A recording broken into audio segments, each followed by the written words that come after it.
সকাল 10:30টায় পুরান ঢাকার এই আদালতে হাজিরা দিতে উপস্থিত হন বিএনপির চেয়ারপারসন বেগম খালেদা জিয়া। কড়া নিরাপত্তার পাশাপাশি আদালত এলাকা ঘিরে ছিল দলীয় নেতাকর্মীদের উপস্থিতি। শুনানিতে মামলার বাদী দুদকের তদন্ত কর্মকর্তাকে জেরা করেন খালেদা জিয়ার আইনজীবীরা। টানা 2 ঘন্টা জেরা শেষে আদালত মুলতবি হয়ে যায়। প্রায় 2 সপ্তাহ পর আগামী 24শে নভেম্বর মামলার অন্যতম আসামি খালেদা জিয়ার আত্মপক্ষ সমর্থনের বিষয়ে বক্তব্য শুনবে আদালত। জিয়া চ্যারিটেবল মামলার বাদী দুদকের কর্মকর্তা হারুনুর রশিদ মামলাটি পক্ষপাতমূলকভাবে তদন্ত করেছেন বলে অভিযোগ করেন খালেদা জিয়ার আইনজীবী। পক্ষপাতিত্বমূলকভাবে এই মামলায় অনুসন্ধান করেছেন এবং চার্জশিট দিয়েছেন পক্ষপাতিত্বমূলকভাবে।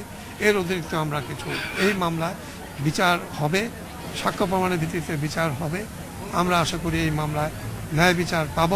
তবে দুদকের আইনজীবীর মতে যথাযথ নিয়ম মেনেই তদন্ত কর্মকর্তা মামলার অভিযোগপত্র দিয়েছেন। এই মামলার কার্যক্রমের সাথে এই চাকরিগত বিষয়ের কার্যক্রম বৈধ বা সংগতিপূর্ণ নয়। এখন আতাপাতা লতা দিয়ে তারা যদি বিভিন্ন কথাবার্তা বলে, আতাপাতা লতার কথাবার্তা যদি মাননীয় আদালতে এখানে এসে আপনাদেরকে বলেন, আমি এটার জবাব দিতে পারবো না। এদিকে জিয়া অরফানেজ ট্রাস্ট মামলার পরবর্তী শুনানির জন্য আগামী 17 নভেম্বর দিন ঠিক করেছে আদালত। Abdullah Rafi, independent news, Dhaka.